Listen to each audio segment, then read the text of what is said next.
Olá pessoal, tudo bem com vocês? Como é que vocês estão? Tudo certinho? Espero que vocês estejam bem, espero que estejam motivados para mais uma teleaula, nossa última teleaula da nossa disciplina em modelo de gestão. Estamos encerrando aí, né, a nossa última teleaula da disciplina, então espero que vocês estejam aproveitando bastante aí, tá certo? Professor Henri Nonaka, mestre em administração, graduado em administração pela Universidade Estadual de Londrina. Uma grande satisfação poder estar aqui com vocês, trabalhando agora aqui com vocês. Espero que tenhamos aí um ótimo aproveitamento, um ótimo momento de estudo, que vocês possam aí aproveitar bastante, tá? No final da nossa aula nós temos aí um momento de perguntas, então já vá pensando na pergunta que você deseja fazer. Já vá pensando lá qual pergunta eu quero fazer, se eu entendi, se eu não entendi, não ficou muito claro isso, não ficou muito claro aquilo, né? Gostaria de ter mais informações sobre isso, então já vá pensando durante a nossa teleaula para que ao final dela você possa ter a sua oportunidade de fazer a sua pergunta para a gente aí. Tá? E aguardo a pergunta de vocês, né? Como eu já falei para vocês, é pela pergunta do aluno que eu consigo perceber se o aluno está entendendo ou não.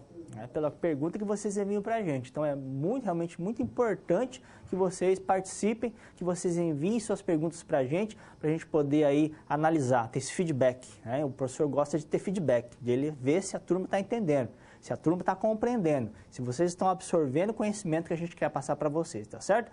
Ok, então, vamos aí para o slide, então, o que a gente tem? Olha ali, no slide, então, a coordenação e controle. Nós vamos falar hoje sobre mais dois processos gerenciais, que é a coordenação, o processo gerencial coordenação e o processo gerencial controle. Processo, tecnologias, ferramentas de gestão e tendências. Vamos falar desses dois processos gerenciais aí, tá certo? A nossa unidade 4 aí, lá aparecendo para vocês aí, a interação, né? Para quem acessa via Skype, tá aí o login para poder acessar, tá? Quem acessa via Skype. Então, nome André Xavier, login a.xavier, tá? Login a.xavier. Então, você que acessa via Skype, pode acessar esse login aí para poder participar da nossa aula, para poder aí ter acesso ao conteúdo, tá certo? Ok? Momento de interação. Então, voltando aqui, o que a gente tem aqui? A gente tem aqui a competência da unidade de ensino. Vamos ler aqui essa competência da unidade de ensino, então. Conhecer os fundamentos, aspectos, tendências e aplicação dos processos gerenciais para ser capaz de atuar como gestor e conhecer e aplicar as tecnologias e ferramentas de gestão para promover as mudanças organizacionais facilitadoras do atingimento dos objetivos organizacionais por meio dos modelos de gestão ideais. Então, essa é a competência da unidade de ensino que nós vamos trabalhar hoje aí. Muita coisa para a gente poder trabalhar. Temos aí bastante trabalho para poder fazer hoje aí, então que tenhamos aí um ótimo trabalho hoje, né? Convite ao estudo, nessa unidade você verá como o gestor organizacional atua nos processos gerenciais para executar o plano com eficácia. Então nós vamos ver isso aí, como o gestor organizacional atua nos seus processos gerenciais para atuar com eficiência e eficácia, né? Conhecimentos prévios, que é importante que você tenha antes da nossa aula aí, então, processo de coordenação, mais uma vez, lembrando a importância da leitura do material. Você que já foi no nosso material didático, no nosso livro didático, você já teve acesso ao conhecimento, já buscou informação, já buscou conhecimento, então você já tem lá um conhecimento prévio em relação à nossa aula de hoje. Teleaula 4, unidade 4 do nosso livro, respectivamente aí. Então é importante a leitura do material antes aí, tá? Processo de coordenação, ou também conhecido como direção, né, que é um conhecimento prévio que você tem que ter da nossa aula de hoje, também conhecido como direção. Processo de controle, aqui, mais um processo gerencial. E o Balance Scorecard. Nós vamos conhecer então o Balance Scorecard hoje aí também. É uma ferramenta bastante interessante para a gente fazer controle, para a gente controlar aí as atividades, controlar várias partes da organização. A gente pode usar o Balance Scorecard para isso aí também, tá certo? Ok, então, continuando então, olha lá, pensando a aula de situação geradora de aprendizagem. É a nossa situação problema, né? Pedro Ribeiro é o diretor-geral da agência de publicidade Modeli e recentemente promoveu aí uma reinvenção do modelo de gestão da empresa para colocar em prática as novas estratégias organizacionais estabelecidas pela alta administração. Então, vamos ajudar quem a gente vai ajudar hoje então? Vamos ajudar o Pedro Ribeiro, da agência de publicidade Modeli aí, tá? O que a gente vai fazer então hoje? A gente vai trabalhar aqui. Como está satisfeito com o seu trabalho? Como está satisfeito com o seu trabalho de analista sênior? Ribeiro pediu sua ajuda para executar o projeto de um programa de Balance Scorecard. Então, vamos trabalhar hoje um programa de Balance Scorecard, tá? Utilizando princípios da gestão da performance que já está planejado e organizado. Então, nós vamos trabalhar aqui um programa de Balance Scorecard para a gente poder desenvolver isso aí. E aí temos uma cápsula rapidinho, já voltamos então, vamos lá.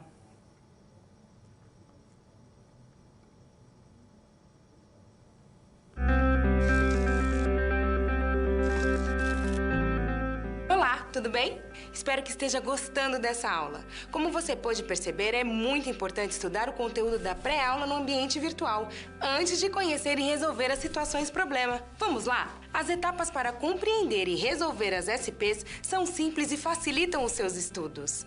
Primeiro, é necessário conhecer e interpretar os detalhes da situação-problema, entender onde se passa a situação, quais agentes estão envolvidos e quais recursos estão disponíveis. Depois, é a hora de problematizar a situação apresentada, que são baseadas na realidade de mercado.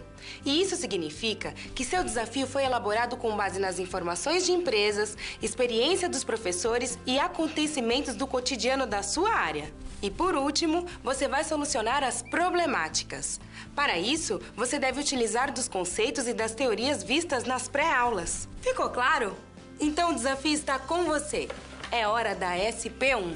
Caso surja um ponto de interrogação, você pode sempre acessar o fórum e enviar suas dúvidas, ok? Bons estudos e até mais!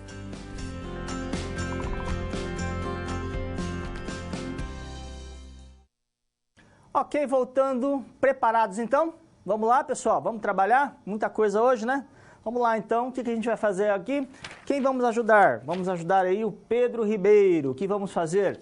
A problemática dessa sessão envolve você identificar quais são os principais aspectos que a que Ribeiro deve estar atento na sua atuação gerencial durante a coordenação para execução do projeto de um programa de Balance Scorecard, utilizando princípios da gestão da performance para a Modelli. Então, nós vamos ver aí os principais aspectos, né, que Ribeiro deve estar atento aí para a execução desse projeto de um programa de Balance Scorecard.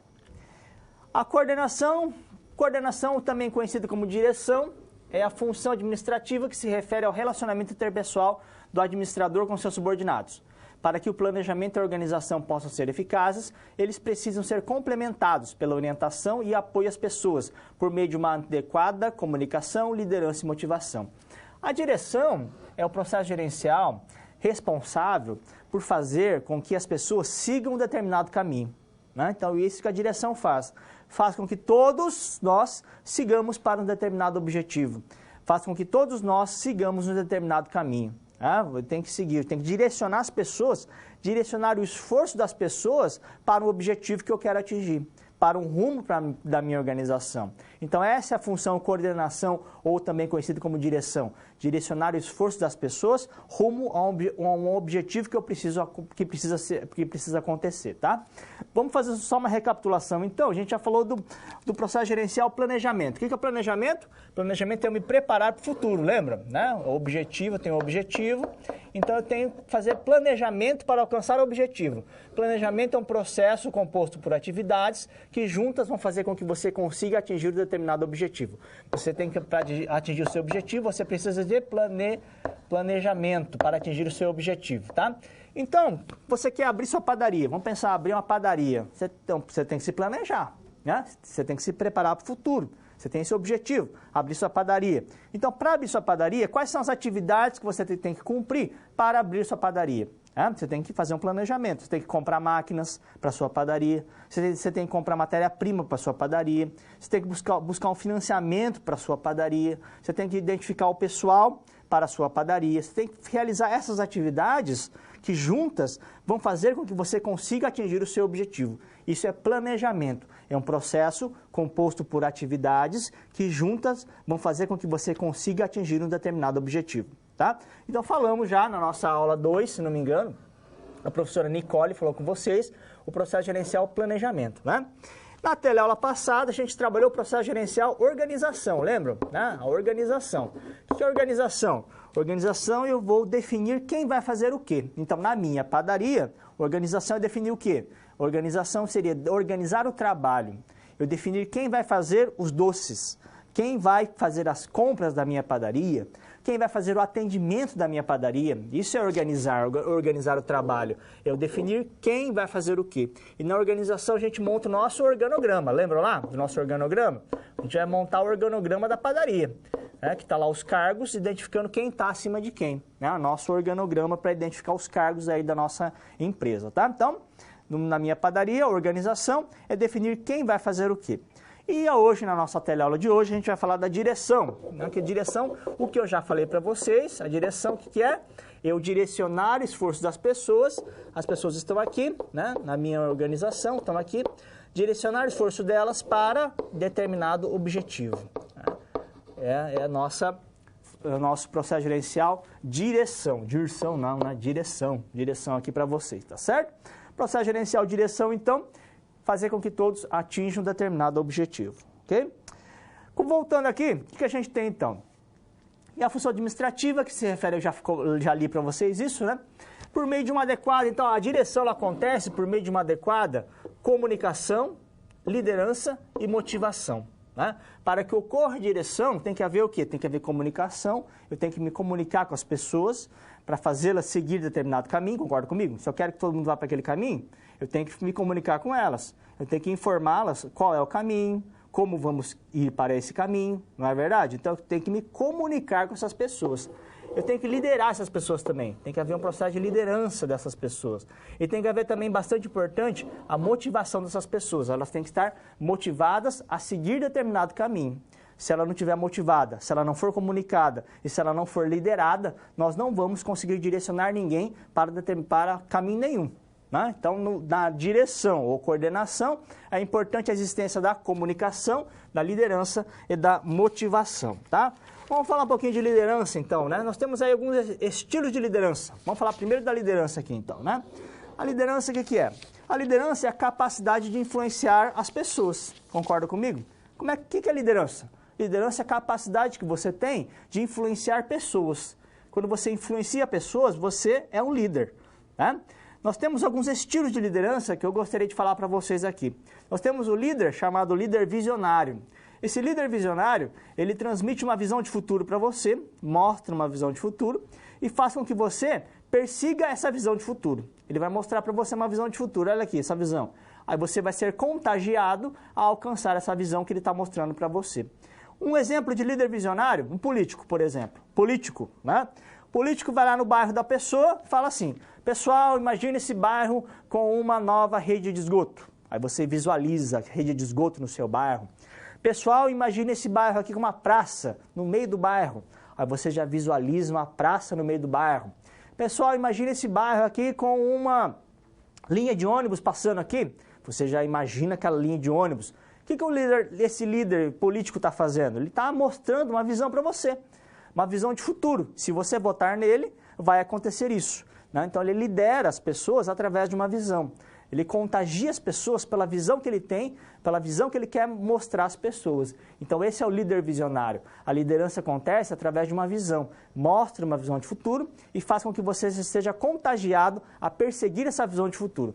É claro que no caso do político nem sempre isso acontece, né, pessoal? O político fala que vai fazer isso e aquilo, mas nem sempre acontece o que ele está falando.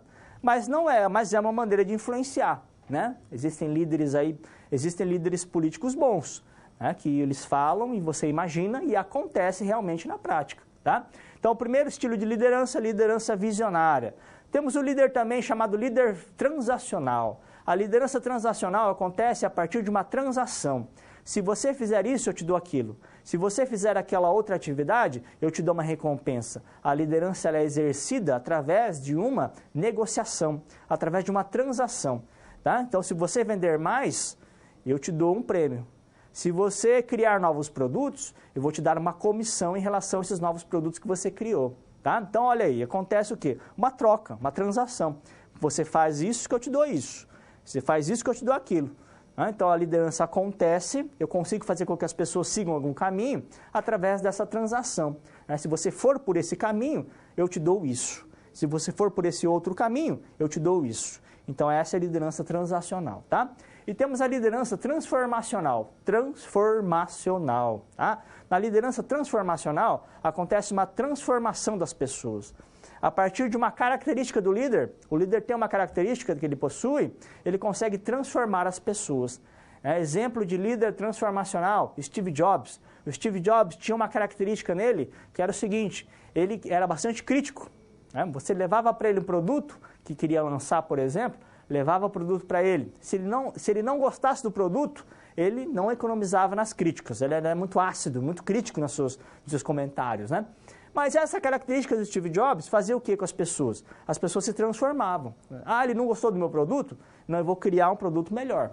Vou fazer diferente. Vou fazer melhor. Então, essa característica do Steve Jobs, de ser muito crítico, fazia com que as pessoas se desenvolvessem.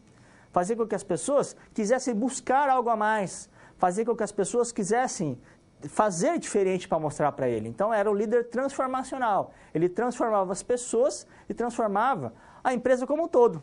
A empresa como um todo era transformada por essa característica do Steve Jobs. Tá? Então, temos o líder transformacional aí para vocês, o líder que transforma as pessoas. Tá? Outra questão da liderança também importante é que a liderança ela pode acontecer também a partir do conhecimento do líder. Tá? O líder tem um conhecimento tão vasto no assunto, ele é tão bom naquilo, ele é expert naquele assunto, que ele consegue liderar as pessoas. As pessoas são motivadas e são lideradas por ele, por essa pessoa que compreende muito bem algum determinado assunto. A liderança acontece aí. Eu tive a oportunidade de trabalhar numa empresa que era uma empresa que vendia silos. Sabe esses silos? Para armazenagem de soja, você vai nas fazendas, tem lá aqueles silos bem grandes, né? Que armazena soja, armazena milho. Então, eu trabalhei numa empresa que fabricava esses silos aí. Tá? E nessa empresa tinha lá um líder que era bastante respeitado. Mas por que ele era respeitado? Porque ele conhecia de tudo da empresa. Ele sabia do produto, ele sabia do processo, ele conhecia as pessoas, ele conhecia a empresa como um todo, ele conhecia os clientes, ele conhecia os fornecedores, ele conhecia tudo da empresa. Então, ele era um líder, né? Porque as pessoas gostavam pelo fato dele saber as coisas, dele entender de tudo. As pessoas respeitavam esse conhecimento dessa pessoa. Então, ele acabava sendo um líder, né? Uma pessoa que as pessoas seguiam ele. Fazia com que as pessoas conseguissem segui-lo, pelo fato de ele conhecer muito bem um determinado assunto que era referente aos silos que essa empresa vendia. Tá? Então, a liderança pode acontecer a partir do conhecimento do líder. É o conhecimento que o líder tem sobre algum assunto, sobre um processo, sobre um produto. Esse conhecimento faz com que ele influencie as pessoas. Faz com que a liderança aconteça a partir do conhecimento desse líder aí. Ok? Voltando aqui no slide, falei então de liderança para vocês. Não, o slide anterior, né? Voltando aqui aí, falei de liderança para vocês. Bom, falei de liderança. A comunicação a gente falou na teleaula passada, lembra que eu falei para vocês? Na comunicação temos o emissor, receptor, temos lá a mensagem, né? Temos lá a mensagem, temos lá os ruídos, né? Então, para que ocorra uma comunicação limpa, para que as pessoas entendam para onde devemos ir, eu faço a comunicação em relação a isso, né? A direção é o quê? Direcionar as pessoas para aquele caminho. Então, eu preciso me comunicar com elas. Uma comunicação limpa, uma comunicação transparente, uma comunicação que vai fazer com que todo mundo entenda o que eu quero dizer. Tá? A comunicação é bastante importante também. E vamos falar da motivação também. Tá? A motivação é importante na direção. Porque para que todo mundo vá para aquele caminho, se eu quero que todo mundo vá para aquele caminho, eles têm que estar motivados. É muito importante a motivação das pessoas que vão para aquele caminho, tá? Falei para vocês, na aula passada, se não me engano, da teoria de Maslow. Né? Vamos só fazer uma recapitulação rapidinho aqui da hierarquia de Maslow, então. Né? Temos, então, uma teoria da motivação, é a teoria da hierarquia das necessidades de Maslow. É que ele fala o seguinte para a gente aí, rapidinho, então, só para a gente falar um pouquinho de novo aqui. Então, aqui temos aqui, falei para vocês, temos a nossa pirâmide da hierarquia das necessidades de Maslow, né? Primeira necessidade fisiológica, né? Que as pessoas têm. Depois, necessidade de segurança, que as pessoas têm, segurança, né? Depois, de estima, lembram lá? Social aqui, né? Necessidade social. Depois, estima, aqui em cima. E, por último, realização pessoal. Então, nós temos essas necessidades aqui. Temos fisiológicas, comer, beber, dormir. Temos de segurança, segurança da minha família, segurança no meu trabalho, social, me relacionar com as pessoas, essa necessidade de relacionamento, estima, quero ser reconhecido, e realização pessoal, e o último aqui, que é a mais no topo aqui da nossa pirâmide da hierarquia das necessidades de Maslow, tá? Então, começamos aqui, fisiológica primeiro.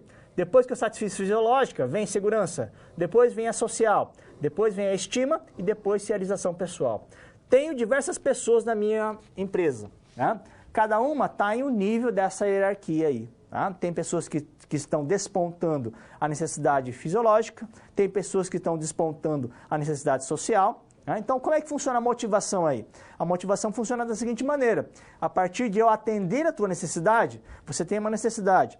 A partir do momento em que eu ofereço alguma coisa para atender a sua necessidade, você vai se motivar para alcançar isso que eu estou oferecendo para você, concorda comigo?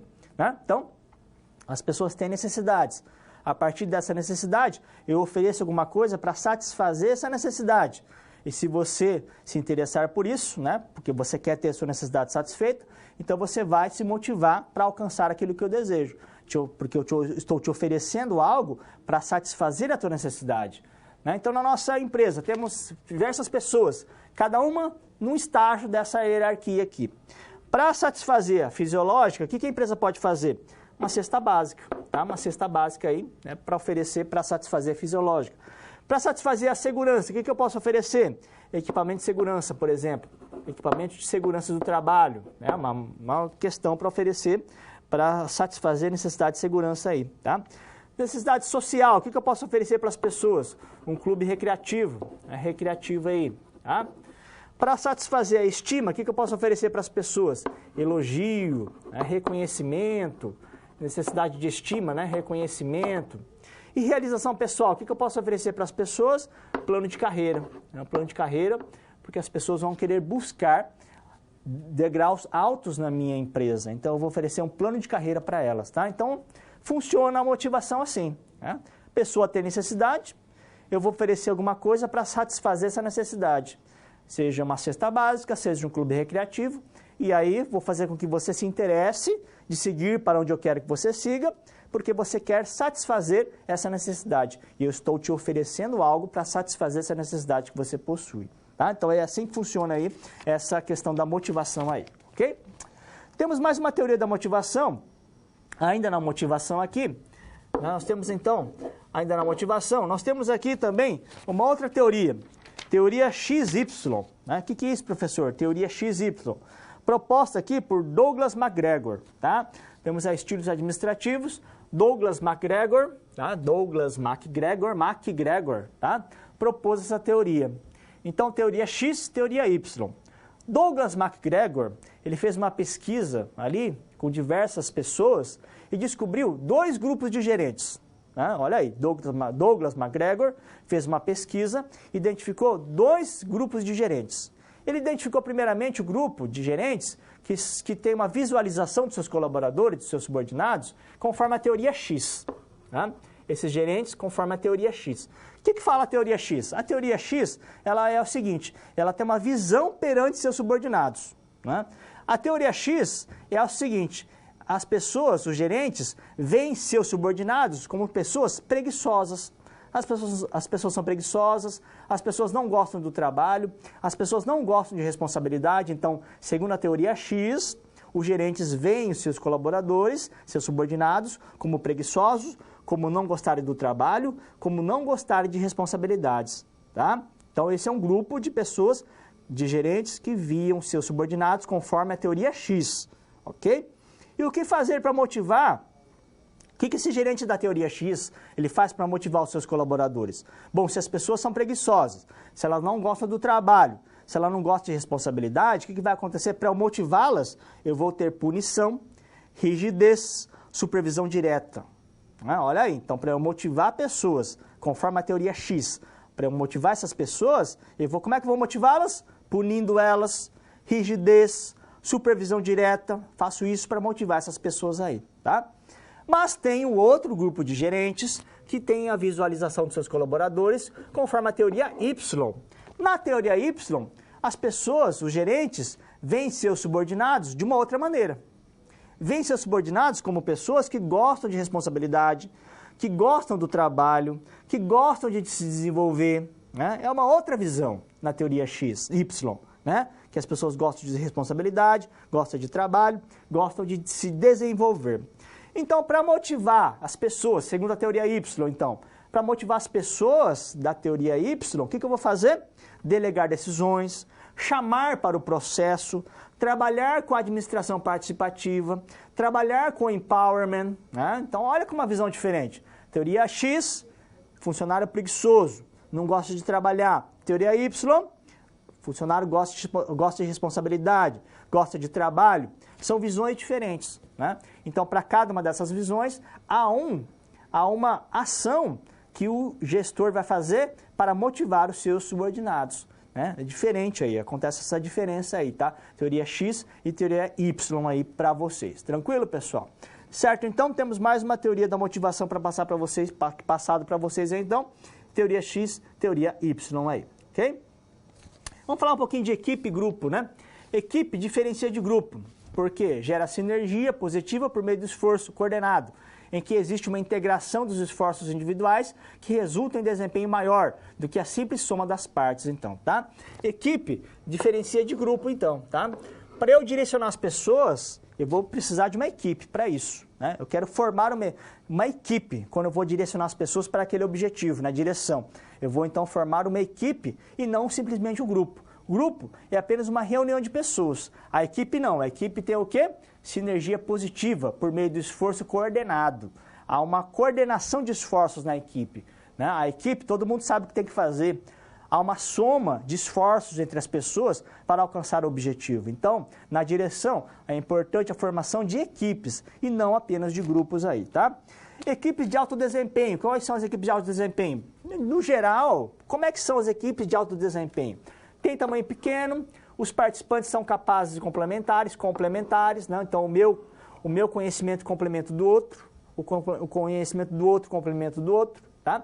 As metas e objetivos de desempenho são compartilhados, há esse compartilhamento de metas e objetivos de desempenho, tá? As normas e abordagem de trabalho são produtivas, todos são produtivos aí, e a responsabilidade é mútua. Todos têm responsabilidade sobre aquela equipe, né? Não apenas grupo, mas sim equipes de alto desempenho aí, tá? Ok? Então, passado para vocês aí. Resolvendo a situação problema 1, então, tá? Para o gestor atuar pelo processo de coordenação, é importante que o modelo de gestão praticado esteja alinhado com seus objetivos, para facilitar o alcance desses objetivos. Então, na situação problema 1, nós vamos responder a duas perguntas aí, tá? Quais aspectos devem estar, o Ribeiro, né? Quais aspectos o Ribeiro deve estar atento para a execução do BSC? Tá? Quais aspectos o gestor deve estar atento para a execução do BSC? O aspecto que eu acho importante que ele deve estar atento talvez seria ele observar os seus subordinados conforme a teoria Y, não é verdade? Que é aquela teoria que vê que as pessoas gostam de trabalhar, que as pessoas gostam de se desenvolver, que as pessoas são produtivas, né? Então a gente tem que talvez olhar pela teoria Y, nossos subordinados, né? Se a gente quer executar o nosso programa de BSC, né? Olhar conforme a teoria Y. Talvez seria mais interessante para a gente poder conseguir atingir o objetivo de executar o nosso programa aí de BSC, tá? Então, e pela teoria Y, eu posso trabalhar com a administração participativa, lembra da aula passada? Posso trabalhar com empowerment a partir do momento em que eu olho meus subordinados conforme a teoria Y aí, tá? Então, essa é a primeira pergunta, quais aspectos deve estar atento para a execução do BSC. E a outra pergunta é qual a relação do processo de coordenação com os novos processos gerenciais de planejamento e de organização? Qual a relação do processo de coordenação com os processos gerenciais de planejamento e de organização que nós já vimos aí? Como eu comentei com vocês, né? A direção, a coordenação, ela vai levar todos para aquele objetivo, né? Então eu vou coordenar esforços, vou fazer com que todos se unam para que a gente consiga atingir aquele objetivo. E como é que eu faço isso? Através através da comunicação, através da motivação, através da liderança. Realizando essas questões, né?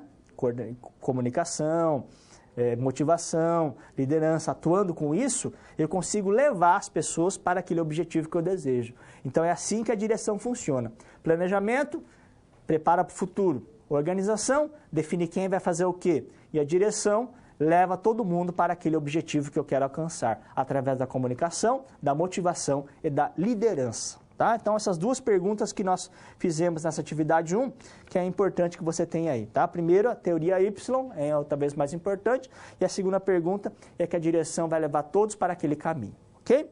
Certo? Então, resolvida a situação, problema 1 aí, tranquilo para vocês. Espero que estejam aproveitando bastante aí. Vamos aí para o próximo vídeo, já voltamos. Vamos lá.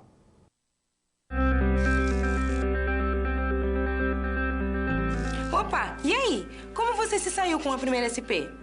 Com as dicas que a gente viu, nem ficou difícil, não é mesmo? Você percebeu o caminho traçado para obter uma solução satisfatória? Primeiro, você estuda os conceitos teóricos. Em seguida, você conhece e avalia a situação. E só então você tem conhecimento suficiente para se empenhar em resolver a situação-problema. Entendeu por que é importante fazer uso de todos os recursos do material didático antes de iniciar as SPs? No ambiente virtual, você encontra textos, webaulas e vídeos para enriquecer os seus estudos. Vamos para mais um desafio? Boa sorte na SP2 e até mais!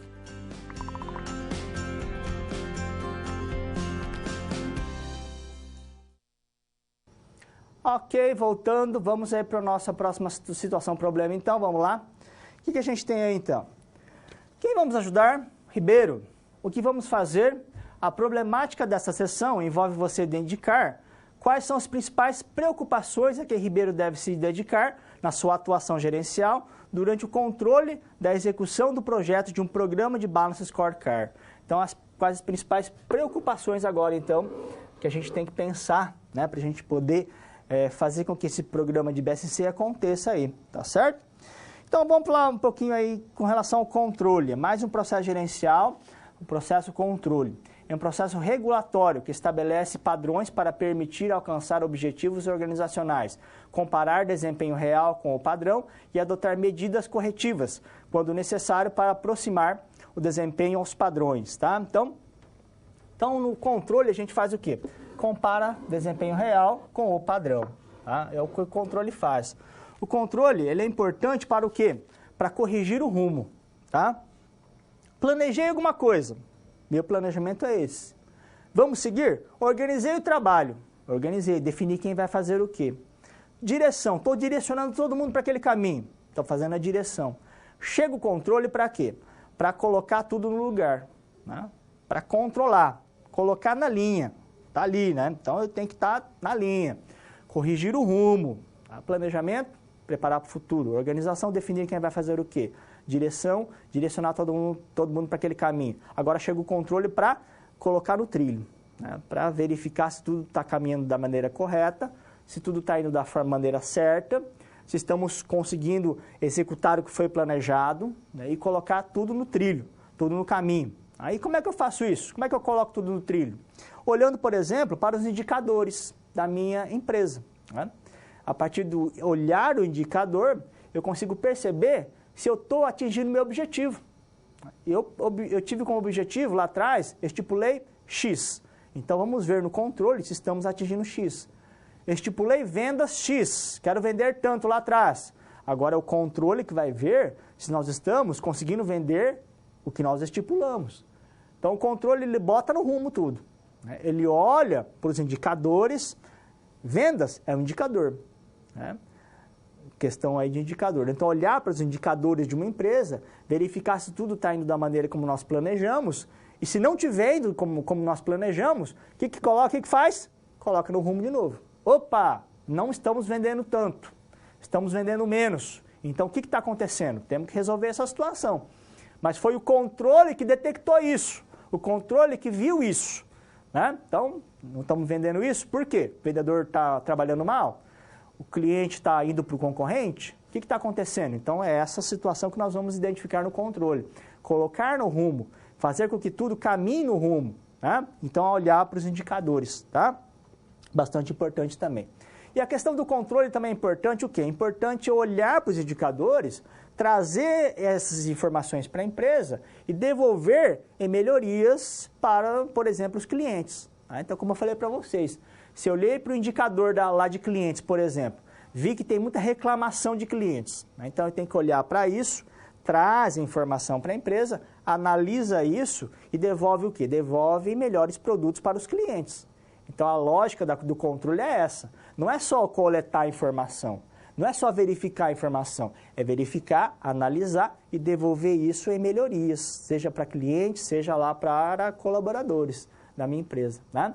Eu olhar para o indicador de colaboradores também, né? E às vezes eu identifico lá que o colaborador está desanimado na minha empresa. É um indicador, né? O desânimo lá dos meus colaboradores. Então eu tenho que trazer essa informação de desânimo para mim, analisar o que está acontecendo e devolver isso em melhorias para os meus colaboradores, para melhorar a situação. Então olha como o controle é importante, como é importante colocar no rumo, como é importante detectar esses indicadores, trazer para a empresa e devolver isso em benfeitorias, devolver isso em benefícios, seja para colaboradores, seja para clientes, tá certo? Então o controle trabalha nesse sentido aí, bastante importante aí para vocês aí, ok? Agora eu vou mostrar aqui para vocês uma planilha que vai ajudar a gente aí, daqui a pouquinho, né? Que vai ajudar a gente a controlar a implantação do BSC. Nós vamos implantar o BSC, então essa planilha vai nos ajudar a controlar a implantação do BSC. Tá? Vou aqui mostrar para vocês essa planilha, então, vamos colocar aqui no slide, olha lá, né? Eu tenho aí, vou desenhar para vocês então, essa planilha aqui então funciona da seguinte maneira. Nós temos aqui a atividade, vai ajudar a gente a controlar a implantação do BSC, tá? Temos a atividade aqui, temos aqui o responsável pela atividade, temos aqui início da atividade, o fim da atividade, né? Fim aqui, quanto vai custar aqui, algum recurso necessário que precisa, algum recurso, e a descrição da atividade. Descrição da atividade, tá? Então, aqui a gente pode usar uma planilha para controlar a implantação do BSC. Quais são as atividades que eu vou ter que cumprir, então? A primeira atividade, qual pode ser? Pode ser treinamento. Né? Para implantar o BSC, eu vou ter que dar treinamento para o pessoal. Então, a primeira atividade é treinamento. Quem é o responsável? Responsável Luiz. Início, 10 de abril. Começa essa atividade, 10 de abril. Fim, 20 de maio. 20 de maio. Quanto vai custar? R$10.000, por exemplo, esse treinamento. Recurso que eu preciso, uma sala. E a atividade que tem, vou descrever a atividade. Vamos se realizar um treinamento tal, que vai durar tanto tempo, que vai atingir esses objetivos.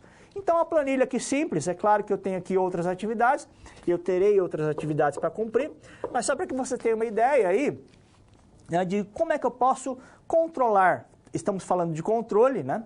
Como é que eu vou controlar aí a implantação do BSC? Né? Eu vou descrever as atividades que eu preciso executar, vou ver o responsável, início e fim da atividade, quanto custa, recurso e descrição da atividade. Eu tenho isso em mãos. Né? O gerente desse projeto, né, vai ter isso em mãos, vai estar lá. Quem é a atividade agora? A atividade é essa? Ah, tá. Quem é o responsável? O responsável é esse. Início, aqui, né? Fim, é essa. Ah, já fez a atividade? Não cumpriu? Cumpriu ou não? Ah, falta tanto. Quanto vai custar? Vai custar esse valor aqui. Algum recurso que eu preciso. Então, o gestor desse projeto vai ter isso em mãos, né? Isso tem em mãos aqui para poder controlar a implantação do BSC. Já que estamos falando ali de controle, né? De controlar a implantação do BSC, nós vamos trabalhar com esses tópicos aí que eu acabei de falar para vocês aí com relação ao controle do BSC aí, ok? Tranquilo então, pessoal? Certo, então? Vamos aí em pontos importantes aí com relação ao... No processo de controle, o gestor se preocupa em... Tá? Então, quais são as preocupações do processo de controle que o gestor tem, tá? Que ele vai ter aí? Primeiramente, aqui no processo de controle, o que a gente tem? Nós buscamos aqui padronizar o desempenho. Né? Então, vamos padronizar o desempenho. Nós teremos uma padronização do desempenho. Queremos atingir X de desempenho. Né? Então, vai ter lá, né, a meta a ser atingida e vamos padronizar esse desempenho que eu quero atingir. Tá? Padronizar a qualidade dos produtos ou serviços. Né? Então, eu quero produto qualidade X. Queremos atingir a qualidade X. Vamos padronizar a qualidade dos produtos e serviços. Queremos atingir esse nível de qualidade, né? Qualidade X. Ok? Temos aqui também no processo de controle, proteger os bens organizacionais, né? O controle para garantir a qualidade dos bens. Então, eu vou ter o processo de controle para garantir a qualidade dos bens organizacionais, dos bens aí da minha organização, tá? O controle vai ajudar também a limitar a quantidade de autoridade, né? Então, se um gestor ultrapassar a autoridade, pode dar problema. Então, nós temos que ter controle da autoridade dos gerentes, né? Porque se o gestor lá ultrapassar a sua autoridade, pode haver algum problema. Então, vamos limitar a quantidade de autoridade.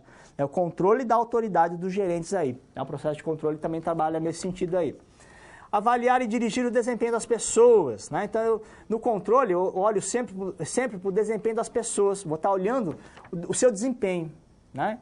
Então, eu vou estar sempre olhando isso. Então, avaliar e dirigir o desempenho das pessoas. Pessoal, eu quero desempenho X. Precisamos atingir o desempenho X. Então, é dessa maneira que eu avalio e dirijo o desempenho das pessoas aí, tá? Estou sempre olhando para o desempenho e busco fazer com que as pessoas tenham um desempenho X, alcancem o desempenho X, tá? Garantir aqui os meios preventivos para o alcance dos objetivos organizacionais. Então, garantir os meios preventivos aí, né? Para o alcance dos objetivos organizacionais aí. Quais são esses meios preventivos, né? O que eu tenho que fazer para alcançar o objetivo organizacional, né? Quais são as ações que eu tenho que desenvolver? O que eu tenho que fazer? Como é que eu vou me preparar para atingir o objetivo organizacional? Tá? Então, os meios preventivos para isso também a gente vai trabalhar, ok? Continuando no slide, a gente tem lá no slide o processo de controle passa por 4 etapas básicas. O processo de controle, então, passa por 4 etapas básicas aí. Primeiramente, estabelecimento de objetivos ou padrões de desempenho. Então, a primeira coisa, eu vou estabelecer padrão de desempenho. Pessoal, eu quero desempenho X. Eu quero vendas X. Eu quero satisfação do cliente X. Estou estabelecendo objetivos ou padrões de desempenho. Tá? Depois eu avalio ou mensuro o desempenho atual. Eu vou avaliar. Se eu estipulei vender X, será que nós vendemos X ou não, vendemos menos? Então, avalio ou mensuro, vou mensurar o desempenho atual que você teve.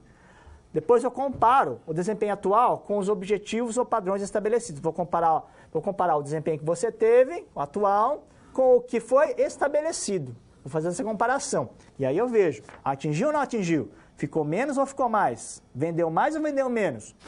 Aí depois eu tenho a tomada de ação corretiva, para corrigir possíveis desvios ou anormalidades. Eu vou ter uma ação corretiva para corrigir possíveis desvios ou anormalidades, né? Se eu não vendi X, opa, o que aconteceu? Eu tenho que ter uma ação corretiva, né? Qual é o problema? O problema é o cliente? O problema é o vendedor? O problema foi o ponto de venda? Qual foi a... Então temos que ter uma ação corretiva para corrigir esse problema que aconteceu, se nós não atingimos aquilo que foi estabelecido lá, ok?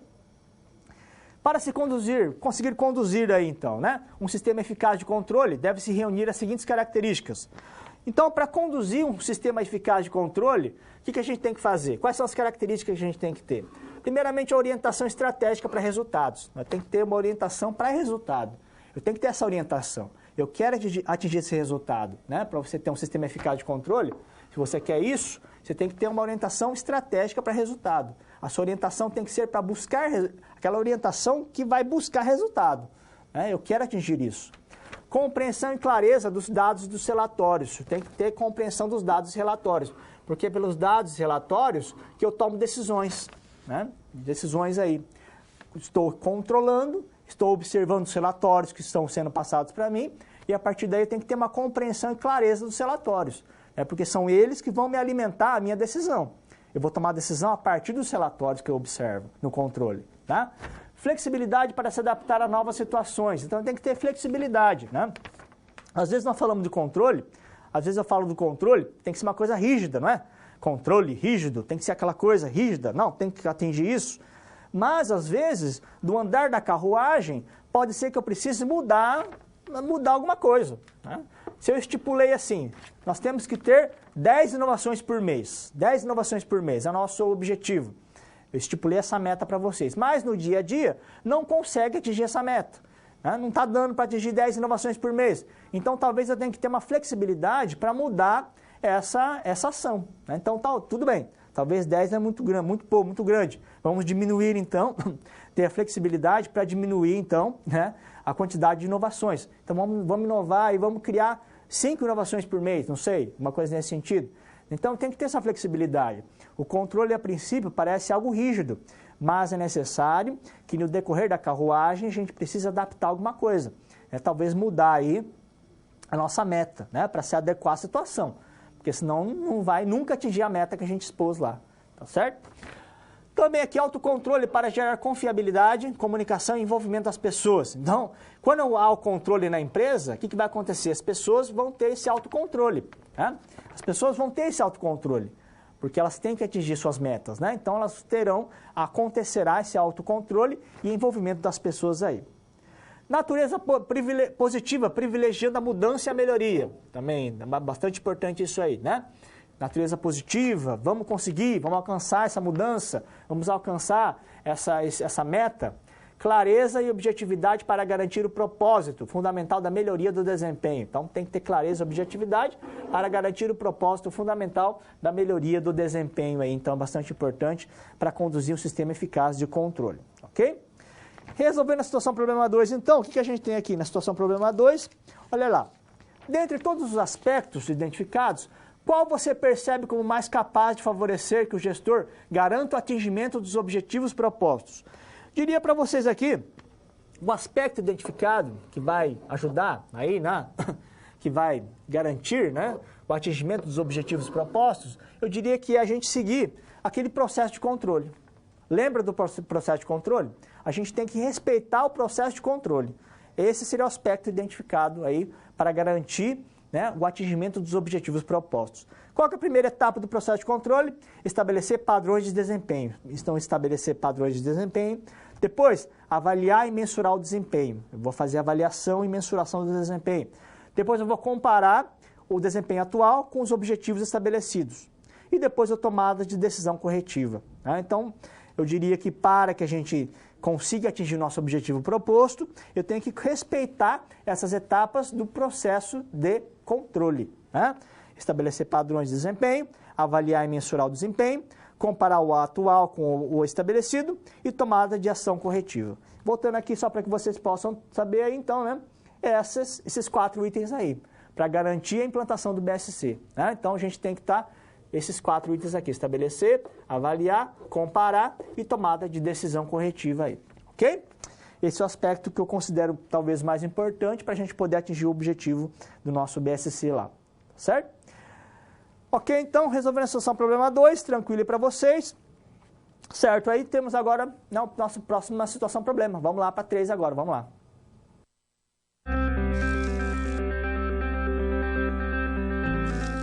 Olá! Agora que você já solucionou 2 das SPs, muitas das teorias vistas na pré-aula fazem mais sentido, não é mesmo?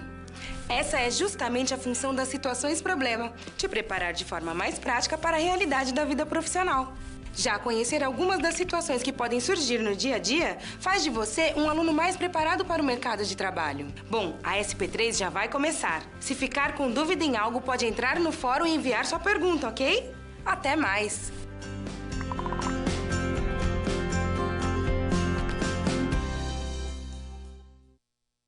Ok, voltando, vamos lá então no slide, rapidinho, vamos lá. Temos bastante coisa para fazer aí, né?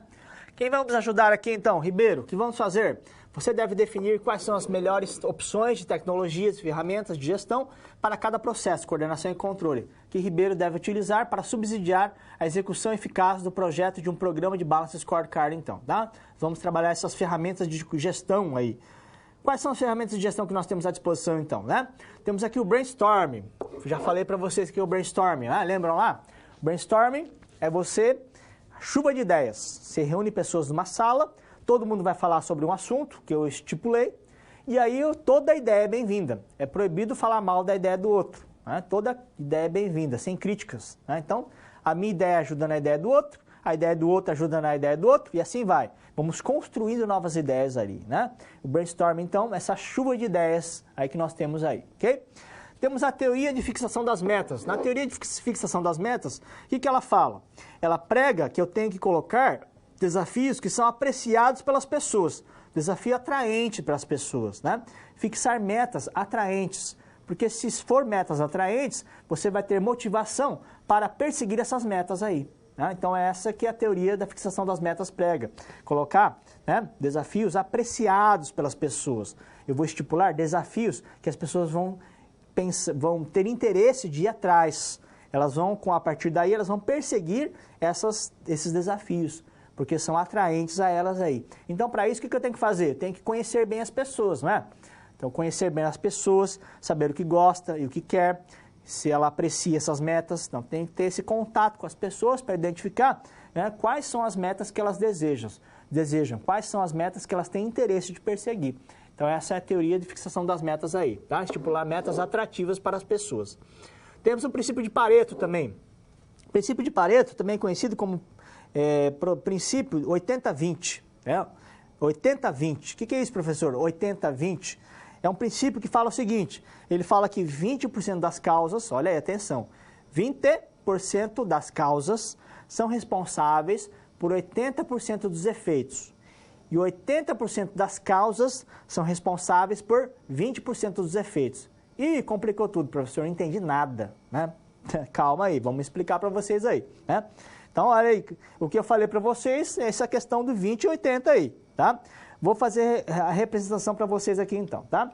O princípio de Pareto fala o seguinte, vamos pensar no seguinte, eu tenho uma situação na minha empresa, tá? Queda nas vendas, tá acontecendo a queda nas vendas. Não, reclamação de clientes, vamos lá. Tem reclamação de cliente. Então, se eu fizer uma pesquisa com as pessoas em relação à reclamação dos clientes, o que eu vou identificar? Vou identificar o seguinte, eu estou reclamando da empresa por causa do produto. Eu estou reclamando da empresa por causa do preço. Estou reclamando da empresa por causa do produto de novo. Estou reclamando da empresa por causa do preço de novo. Né? Então, você vai observar aqui que 80% das reclamações se referem apenas a 20% de causas, né? Que seria produto e preço. E outros 20% de reclamações aqui, quais são esses outros 20%? Se referem a 80% de outras causas. 80% de outras causas aqui. Outras causas, ponto de venda, questão aqui talvez concorrente, outras causas, que equivale a 80% de causas aqui. Tá? Então, o princípio 80-20, também conhecido como princípio de Pareto, né, fala isso aqui. 20% das causas são responsáveis por 80% dos efeitos. E 80% das causas são responsáveis por 20% dos efeitos. Para que isso, professor? Por que eu tenho que saber isso? Pelo seguinte, se você resolver 20% das suas causas, produto e preço, você resolve 80% dos efeitos. Você resolve 80% dos efeitos. Se você buscar esses 20% de causas aí, que seria, no nosso caso, produto e preço. Tá? Então, é para isso que o princípio de Pareto ajuda a gente a identificar onde eu tenho que consertar. O que eu tenho que fazer? Eu vou me concentrar nos 20%, que são eles que vão me ajudar a resolver, olha lá, 80% dos efeitos. Ok? Então, esse é o princípio de Pareto, princípio 80-20 aí para vocês. Tranquilo? Certo, então vamos aí para mais um diagrama de Ishikawa. O diagrama de Ishikawa é também conhecido como espinha de peixe, tá? Diagrama de Ishikawa, também conhecido como espinha de peixe. O que ele fala? Ele fala o seguinte, ele mostra para a gente um formato de espinha de peixe. Tá? Nessa espinha de peixe, eu vou identificar as causas de um problema. Tá? Vamos pensar, causas de um problema. Tem lá um problema que seria lá queda nas vendas. Novamente, queda nas vendas lá. Então, queda nas vendas pode estar relacionado, primeiramente, com o produto. Pode ser questão do produto, né? Que por isso que está tendo queda nas vendas. Pode ser por causa do preço do produto. Preço, né? Preço está muito alto. Pode ser por causa do ponto de venda. Ponto de venda. Ou pode ser por causa da assistência técnica. Então essas são causas, possíveis causas, vou pensar em possíveis causas da nossa queda nas vendas. Pode ser pelo produto, pode ser pelo preço, pode ser pelo ponto de venda, ou pode ser pela assistência técnica aí, tá? Então, o que o gráfico de Ishikawa mostra para a gente? Ele mostra para mim o quê? O melhor entendimento do problema. Né? Então, se o problema é o produto, vou entender qual pode ser a causa do produto. Né? Porque o produto quebra, porque o produto do concorrente é melhor, porque o produto tem defeito. Qual pode ser a causa relacionada a preço? Pode ser porque o preço é alto do produto. Então perceba o quê? Que com o diagrama de Chikawa eu organizo melhor minhas ideias. Né? Pode ser pelo produto, pode ser pelo preço, pode ser pelo ponto de venda, pode ser pela assistência técnica. E realizando isso, eu vou chegando na causa do problema. Tá? Eu identifico, por exemplo, não, realmente a causa do nosso problema é produto. E aí, então, eu vou me adentrar mais sobre essa causa. Vou conhecer mais sobre essa causa. Eu vou investigar mais sobre essa causa, que seria o nosso produto estar com problemas aí. Tá? Então, o gráfico de Chikawa mostra pra gente aí o que é o conhecimento das causas de um problema. Vai me identificar o que eu tenho, quais são as causas pelas quais um problema está acontecendo. Tá? É o gráfico de Chikawa aí para vocês, então, mostrado aí, então, uma espinha de peixe aí para vocês, ok? Diagrama de Chikawa, né? O gerenciamento do desempenho, então, gerenciamento do desempenho, o que ele fala? Ele fala o seguinte, o gerenciamento do desempenho é mais uma ferramenta que nós temos ali, que é olhar, a ação de olhar para o desempenho, tá? Então, olhar para o desempenho, verificar se as pessoas estão atingindo o desempenho. Está atingindo o desempenho? Não está atingindo? Por quê? Utilizar indicadores, ouvir funcionários, identificar problemas, tá? Ter o feedback sobre esse desempenho. Melhoria, né? No caso, se a gente quer uma melhoria, a gente tem que identificar os problemas. Então, identificar o problema, saber qual a causa desse problema, para tentar resolver, para tentar melhorar. Tá? Então, o gerenciamento do desempenho é você gerenciar o desempenho. Você olhar para o que está acontecendo, né? Olha para o que está acontecendo, através aí dos indicadores, você utiliza indicadores para isso, observa esse desempenho, traz para a empresa, né? Analisa esse desempenho e coloca ações para melhorar o desempenho das pessoas.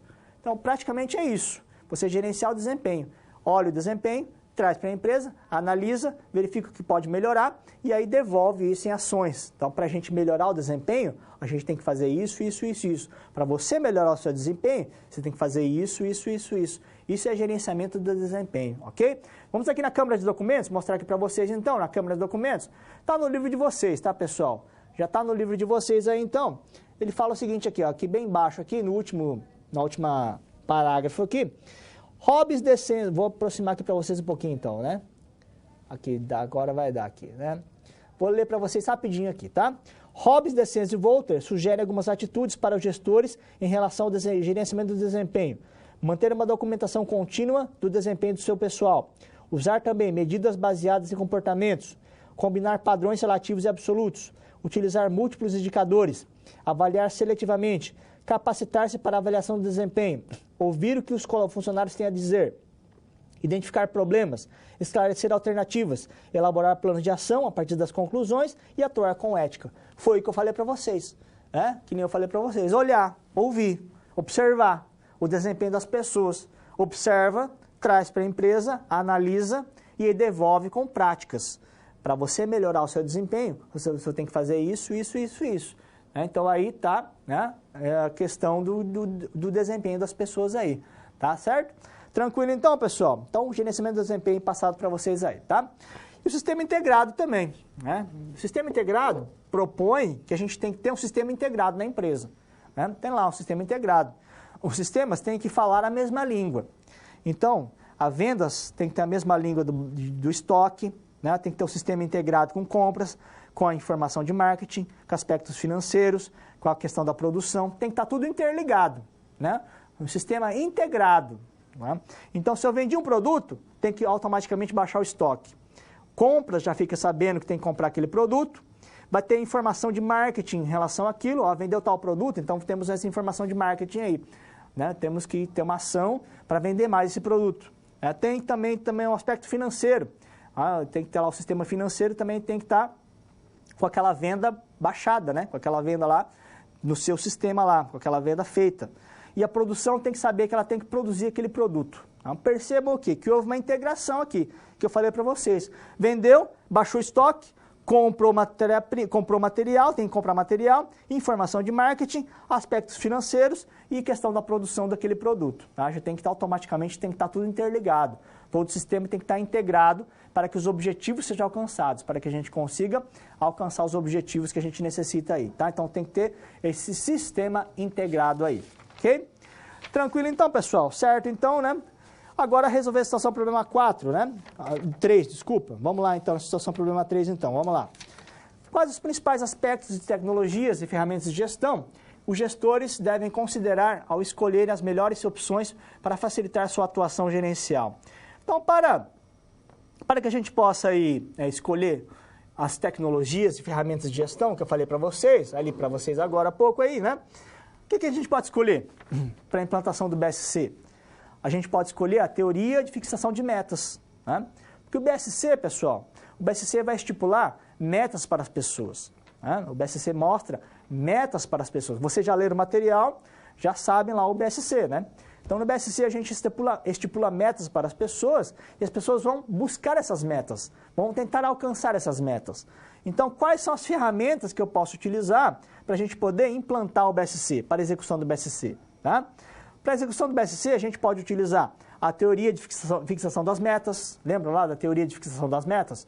Em que eu tenho que buscar metas atrativas para os colaboradores, estipular metas atrativas. Então, teoria da fixação das metas. Buscar também o gerenciamento do desempenho, né? Gerenciamento do desempenho. Buscar também essa outra ferramenta, que é aquela ferramenta que eu olho para o desempenho, trago para a empresa, analiso e devolvo isso em ações para as pessoas. As pessoas têm que fazer isso para melhorar o seu desempenho. Então, gerenciamento do desempenho. Posso utilizar também Pareto e Ishikawa, né? Para a razão dos problemas.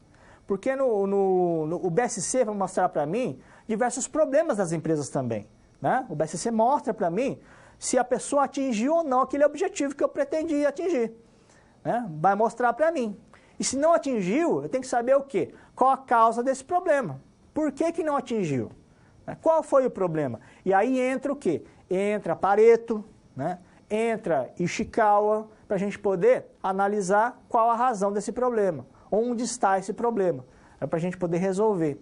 Então o BSC mostra isso para a gente, vai mostrar para mim quais são os problemas, vai mostrar para mim alguns problemas da empresa. E eu preciso ter condições, então, para poder realizar ali as melhores alternativas de solução. E o Pareto e o Ishikawa vai me mostrar as causas do problema, tá? O brainstorming também posso usar, né? O brainstorming, quando eu tenho algum problema que aconteceu, o que eu posso fazer? Eu posso usar o brainstorming para buscar alternativas de solução, né? Tá lá, chuva de ideias. Analisa lá para buscar alternativa de solução que eu tenho que executar, que eu tenho para alcançar meu objetivo, tá? Então eu posso usar essas ferramentas. Teoria da fixação das metas, gerenciamento do desempenho, Pareto, Ishikawa e brainstorming aí para saber as razões com relação aos problemas que a minha empresa vai ter, tá? Então, feito para vocês então esses aspectos então da tecnologia de ferramentas de gestão que devem considerar então para poder atingir, para facilitar a atuação gerencial, para facilitar a implantação do BSC, a implantação e execução do BSC, ok? São essas tecnologias que nós vamos trabalhar então, ok? Essas ferramentas que nós vamos trabalhar então, ok? Certo? Então, resolvendo a situação, tá difícil aqui, resolvendo a situação problema 3 então para vocês, tranquilo? Vamos continuar então na próxima atividade, vamos lá.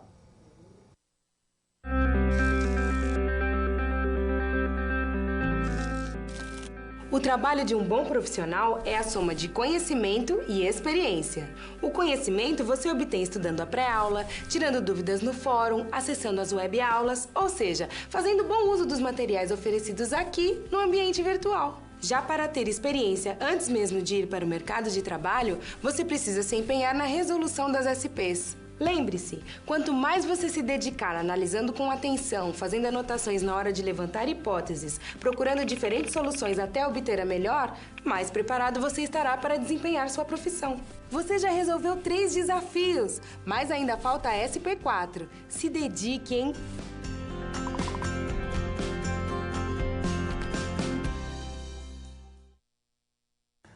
Ok, voltando, mais uma atividade para fazer. Vamos aí agora no slide, olha lá, no slide nós temos aí então, quem vamos ajudar? O Ribeiro. O que vamos fazer? Sua missão deve ser finalizada por meio da indicação de como o Ribeiro deve conduzir os processos de coordenação de controle do projeto de um programa de BSC. utilizando princípios da gestão da performance para a Modelo, então. Vamos finalizar, então, né? Aí o nosso programa aí de BSC, essa implantação do BSC aí, ok? Vamos ali, então. Vamos agora conhecer o BSC, né? Falei do BSC para vocês, vamos aí conhecer, então. O BSC é uma ferramenta de gestão que traduz a estratégia organizacional na forma de indicadores de desempenho. Eu vou estipular indicadores de desempenho, capazes de mensurar dimensões não financeiras, como satisfação do cliente, eficácia dos processos operacionais e proporcionar uma gestão inovadora. Tá? Então, vamos trabalhar, o BSC trabalha com indicadores de desempenho. Tá? O BSC, então, ele vai traçar para a gente metas de performance. Tá? Então, a gente vai trabalhar aqui, então, olha aí. O BSC traça, então, vou colocar aqui para vocês, então, o BSC traça metas de performance. Queremos atingir isso, vamos buscar isso. Esse é o número que nós temos que atingir, né? Metas de performance aí. Ele vai traçar primeiramente para a gente. E aí, depois que ele traça metas de performance, o que vai acontecer? Você tem que, então, se virar para alcançar essas metas. Você tem que pensar no que fazer, para alcançar essas metas que foram estipuladas aí para você. Então, cria metas de performance e você tem que se perseguir isso. Você tem que se virar para alcançar essas metas de performance. Você vai atrás para alcançar essas metas de performance que foram estipuladas aí, ok? E no BSC, nós temos algumas perspectivas do BSC. Né? Perspectivas do BSC são as seguintes. Nós temos, então, perspectivas financeiras dos clientes, internas, de processo interno, tá? Processo interno aqui, e de inovação e aprendizado. Tá? Então, eu vou estipular metas financeiras. Por que eu vou estipular metas financeiras? Porque eu vou querer a sustentabilidade financeira da empresa. Eu estipulo metas financeiras para a empresa porque eu quero alcançar essas metas, porque eu quero o quê? Porque eu quero a estabilidade, a sustentabilidade financeira da minha empresa. Tá? Então, para isso que eu estipulo metas financeiras. Eu vou estipular também metas para os clientes. Por que eu estipulo metas para cliente? Eu estipulo metas para cliente porque eu quero melhorar o relacionamento com o cliente. Quero melhorar esse relacionamento com o cliente. Então, eu estipulo metas relacionadas aos clientes ali para melhorar o relacionamento com ele. Tá? Eu estipulo metas também para os processos internos. Metas para o processo interno. Por que eu vou estipular metas para eles? Porque eu quero melhorar o processo. Né? Eu quero melhorar a entrega do meu produto, por exemplo. Eu quero melhorar a assistência técnica do meu produto. Melhorar o processo. Então, se eu quero melhorar o processo, eu vou estipular metas para os processos internos aí. Tá? E vou estipular metas também de inovação e aprendizado. Por quê? Porque eu quero mais inovação. Porque eu quero ser uma empresa precursora. Aquela empresa que está à frente dos outros. Precursora. E não a seguidora. Eu quero ser a empresa precursora, que está na frente dos outros. Tá? Que lança inovações, que está lançando inovações e que dispara na frente dos outros. Eu não quero ser uma empresa seguidora, aquela que só fica seguindo as outras empresas. Tá? Então, porque eu quero ser uma empresa precursora, eu vou estipular metas de inovação e aprendizado. Tá? E aqui eu vou escrever para vocês, então, a nossa planilha, né, que vai mostrar as questões do BSC para a gente lá. Tá? Então, no BSC, o que a gente tem? A gente tem aqui as perspectivas, né? Seria ali, né, financeira. Nós temos ali a questão financeira, as perspectiva financeira aqui, né? A perspectiva de cliente, a perspectiva de processo interno e a perspectiva de inovação, tá? O que vai acontecer no BSC? O que eu vou traçar? Eu vou traçar metas, concorda comigo? Vou traçar metas. Qual o padrão que eu quero atingir? Padrão. Metas, padrão que eu quero atingir. Como nós vamos medir isso? A medida, tá? E a iniciativa. O que eu vou fazer para atingir essa meta aí? Iniciativa aí. Ok? Meta, qual é a meta que eu quero? Eu quero lucratividade, a minha meta que eu quero atingir. Padrão, eu quero aumentar em 20% a minha lucratividade. A medida que nós vamos buscar, vamos analisar isso a partir do resultado financeiro. Resultado financeiro. Qual é a iniciativa que eu vou fazer? Diminuir custos. Olha aí então. Mostrou para mim a minha meta, o meu padrão, que eu quero atingir, como eu vou medir isso, resultado financeiro e a iniciativa. O que eu vou fazer, então, para atingir essa lucratividade de 20%, tá certo? Esse aumento de lucratividade de 20%. Depois, outra meta para cliente. Qual que a gente tem a meta aqui? Qual que é a nossa meta? Aumentar clientes. Aumentar clientes aí. Padrão, aumentar em 30% os meus clientes. 30%. Como é que eu vou medir isso? Através das vendas. Vou medir através das vendas. Iniciativa, fazer propaganda. Fazer propaganda aqui. Então, essas metas ligadas ao cliente. Processo interno. Qual que é a minha meta? Melhorar entrega do produto. Tá? Tem um padrão de quê? 2 dias para entregar o produto, no máximo. É meu padrão que eu quero atingir. À medida que eu vou ter isso, vou medir através de pesquisa. Chegou o produto na sua casa? Tudo ok? Tranquilo? Fazer pesquisa. E a iniciativa que eu vou fazer? A iniciativa é melhorar a entrega do produto. Ok? E a inovação? Qual que é a minha meta de inovação? Eu quero criar novos produtos para a minha empresa. Produtos. Padrão, 3 inovações por mês. 3 inovações por mês. É meu padrão.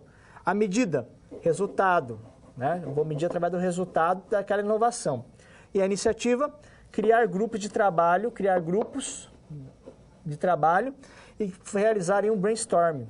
Eu vou realizar um brainstorming aqui para a gente poder trabalhar. Né? Vou realizar um brainstorming aí para a gente poder buscar a inovação que a gente vai querer atingir aí, tá certo?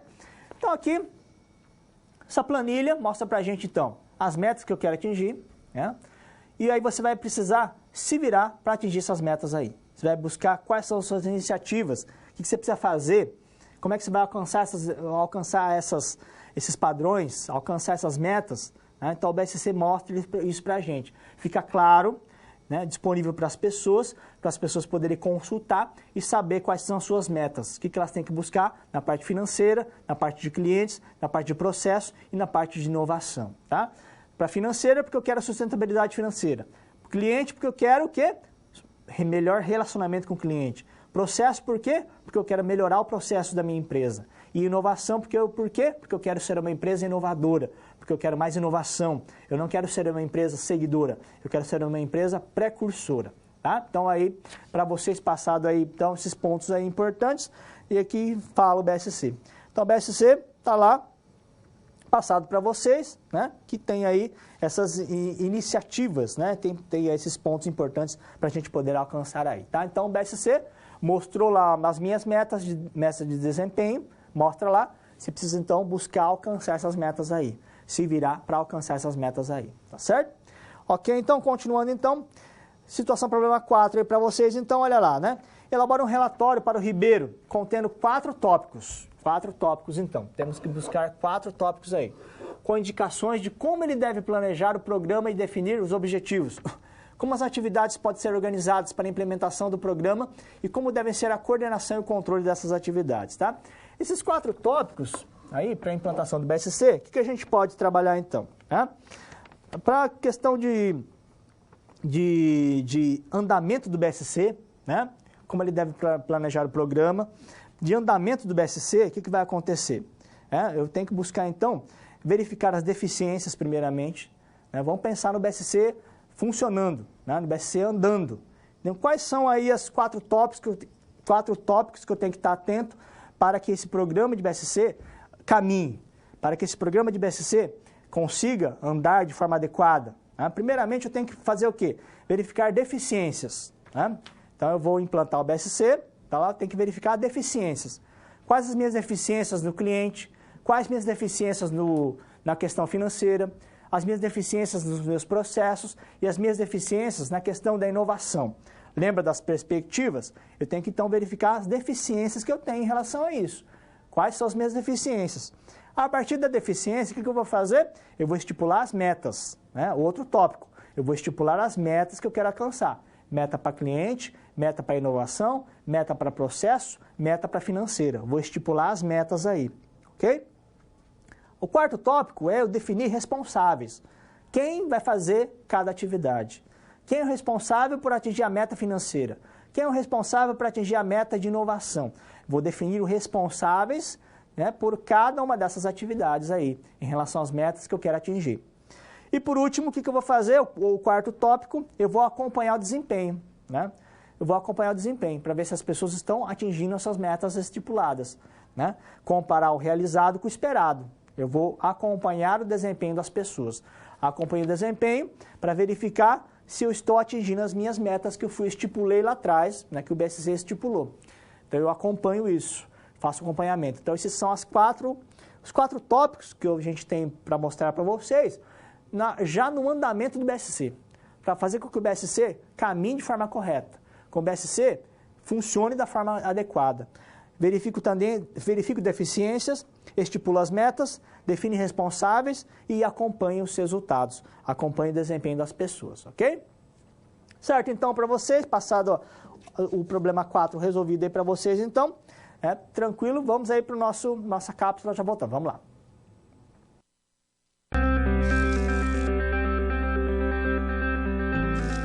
E agora que todos os desafios foram concluídos com sucesso, é hora de refletir sobre o que foi visto. O objetivo das SPs é ampliar o seu conhecimento e te ensinar a como utilizar na sua realidade profissional os conceitos vistos aqui. Essa é uma metodologia que exige muita proatividade e empenho da sua parte, já que segue o modelo de uma das tendências mais avançadas no mundo, a sala de aula invertida. E em contrapartida, vai te transformar num profissional diferenciado e mais qualificado para desempenhar as funções da sua profissão. Por isso, faça bom uso dos materiais e das interatividades oferecidas. Ah, não deixe de acessar o seu ambiente virtual e completar a sua pós-aula, ok? Cada parte do processo é essencial para a sua aprendizagem. Até mais! Ok, voltando, temos aí provocando novas situações. Vamos lá, então. Provocando novas situações, nós temos aí, então, falamos de liderança hoje, falamos de líder hoje, né? Então, só passar para vocês rapidinho as principais características de um líder. Características de um líder que nós temos aí, então. A primeira característica que a gente tem de um líder é a visão globalizada do negócio. Ele tem que ter a visão geral do negócio dele. Tem que olhar o negócio dele de forma globalizada. Ele tem que compreender todas as partes do negócio dele. Ele tem que entender de finanças, tem que entender ali de produção, tem que entender do RH. Ele tem que ter uma visão globalizada do negócio. Olhar o negócio como um todo, né? Como um todo, aí, de forma adequada. Então, a primeira característica de um líder, visão globalizada, tá? Adaptabilidade e flexibilidade. Ele tem que se adaptar às mudanças, tem que se adaptar aos diversos desafios do meio. Né? Tem desafios para poder cumprir, tem desafios para poder superar. Então, ele tem que ter adaptabilidade em relação a esses desafios. Ele tem que ter essa capacidade de adaptação em relação aos problemas que acontecem, né? Então, tem que ter adaptabilidade e flexibilidade aí para se lidar com esses problemas que podem acontecer, tá? Então, adaptabilidade e flexibilidade. Tem que ser comunicativo, tem que se comunicar de forma adequada com os seus subordinados, com as pessoas que ele lidera, tem que ser comunicativo. A gente falou de comunicação um pouco no começo da aula hoje, né? Comunicação bastante importante. Então, né, pela comunicação, que é um dos pilares da direção, né? A comunicação, me comunicar de forma adequada, de forma clara, para que as pessoas entendam ali, né? Para que a gente consiga atingir os nossos objetivos. Comunicativo, dar feedback a seus subordinados. Você está indo bem, você não está indo bem, tem que fazer isso, tem que fazer aquilo, tem que melhorar isso, tem que melhorar aquilo. Então, um bom líder, ele dá feedback para as pessoas aí também, né? Ele consegue dar feedback para as pessoas melhorarem, né? O feedback ajuda nesse sentido, para fazer as pessoas melhorarem. Tem que ser também intraempreendedor. Intraempreendedor é aquela pessoa que é empreendedora dentro de uma empresa, né? Tem lá um empreendedor, aquele empreendedor que quer criar uma empresa nova, quer lá abrir sua padaria, quer abrir lá sua loja de presente, né? É o empreendedor. Mas temos também o intraempreendedor. Intraempreendedor é aquele empreendedor que é empreendedor dentro de uma empresa. Por que empreendedor dentro de uma empresa?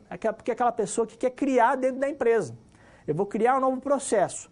Vou criar um novo produto. Então, ele é empreendedor, ele cria produtos, ele desenvolve o empreendedorismo dentro de uma empresa. Né? Então, o líder, um bom líder, ele também é intraempreendedor. Ele é empreendedor dentro de uma empresa.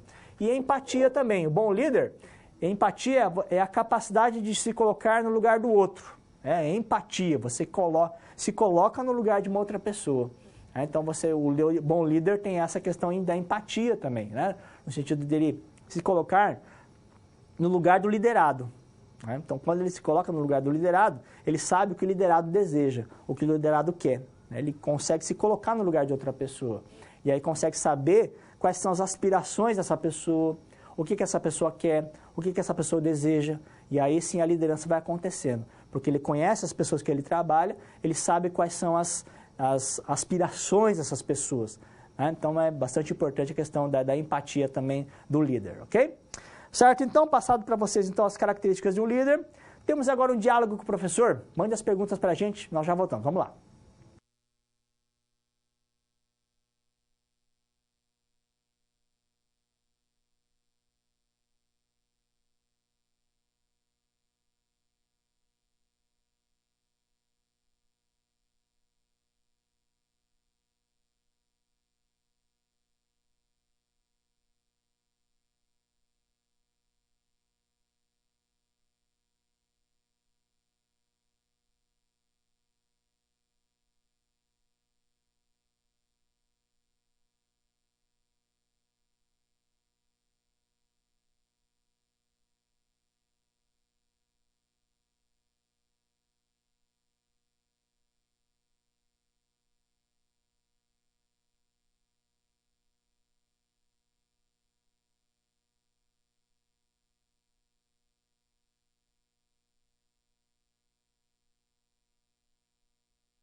Ok, vamos aqui, pergunta.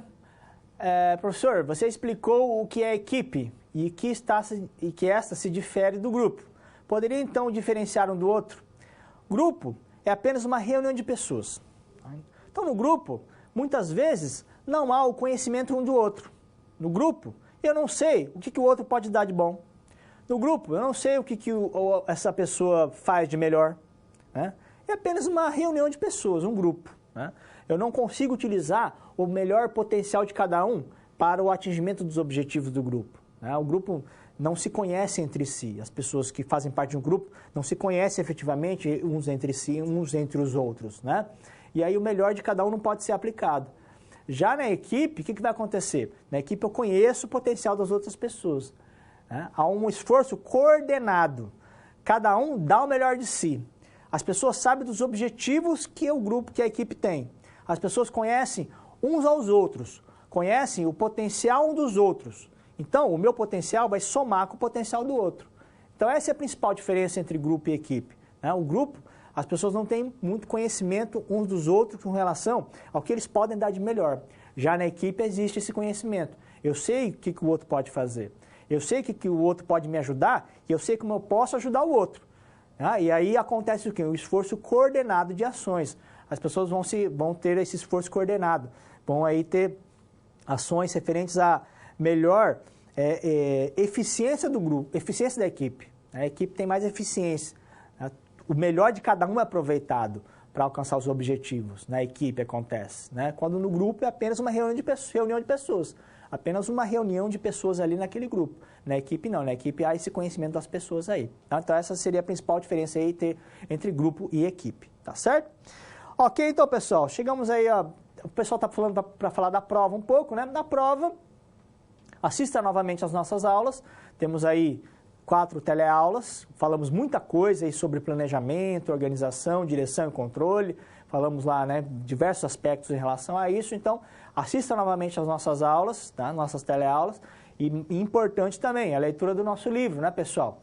Leitura do nosso livro lá, bastante importante lá, né, lê o livro, lê as 4 unidades, tranquilamente você vai fazer a prova muito bem aí, tranquilamente aí, tá certo, pessoal? Então as dicas são essas. Assistir novamente às aulas e ler o livro que você vai fazer tranquilamente a prova, tá? O pessoal perguntou se eu vou passar o quadro do BSC, que eu passei aqui agora, lá, né, as metas. Não vou cobrar isso, tá, pessoal? Não vou falar para colocar a meta, colocar o desempenho lá, né? Não vou. Foi só uma ilustração para vocês poderem aprender melhor, tá? Não vou cobrar aquele gráfico que mostra o BSC ali, tá certo, pessoal? Tranquilo? Mas tem que saber das perspectivas do BSC, né? Cliente, inovação, financeira, tem lá, né, processo interno, tem que saber isso. As perspectivas tem que saber, mas não vou cobrar lá aquele gráfico que eu mostrei para vocês lá, tá certo? Aquele quadro, né, lá do BSC com as medidas, meta, tá certo? Ok? Tranquilo então, pessoal. Semana que vem prova, ótima prova para todo mundo aí. Espero que vocês vão bem na prova aí, tá certo, pessoal? Obrigado pela atenção de todos. Até mais. Tchau.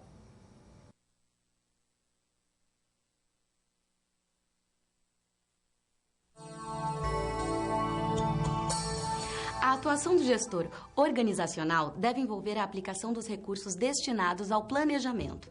Além disso, ele deve conduzir o trabalho das pessoas que receberam responsabilidades durante o processo de organização. Para ter sucesso em suas decisões, o gestor utiliza o processo gerencial, que envolve a coordenação e o controle.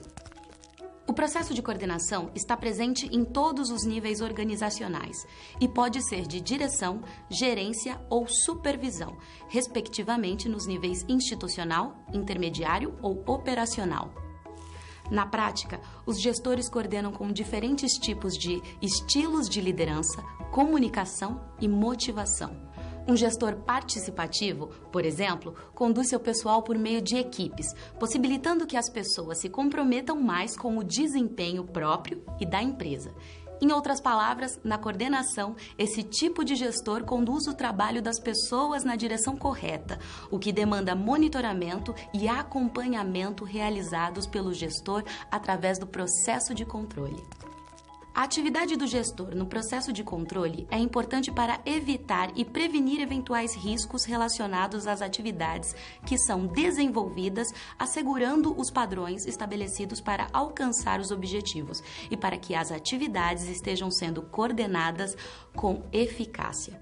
Assim como os demais processos administrativos, o controle também está presente em todos os níveis organizacionais, podendo ser controle estratégico no nível institucional, controle tático no nível intermediário e controle operacional no nível operacional. O processo de controle é dinâmico e cibernético, pois para garantir que tudo siga para a realização dos objetivos, os gestores e os funcionários repetem incessantemente as ações corretivas dos possíveis desvios. Para contribuir em sua atuação nos processos de coordenação e controle, o gestor deve conhecer e aplicar as ferramentas e as tecnologias de gestão, que facilitam as tomadas de decisões e promovem as mudanças organizacionais. Como exemplos dessas ferramentas, podemos citar o brainstorming eletrônico, a teoria da fixação de metas e o princípio de Pareto. Já na área de tecnologia, podemos citar os sistemas integrados como o ERP e o CRM, que transformam dados em informações para apoiar as tomadas de decisão gerencial. Além disso, o gestor também deve conhecer as tecnologias de gestão contemporâneas que os gestores vêm utilizando, como o Balance Scorecard, os mapas conceituais e mentais e a gestão da performance. O sucesso da gestão depende da prática associada aos modelos de gestão aplicado pelo gestor. Portanto, continue seus estudos para que você tenha um diferencial profissional e aproveite as oportunidades futuras em gestão. Eu fico por aqui. Até mais!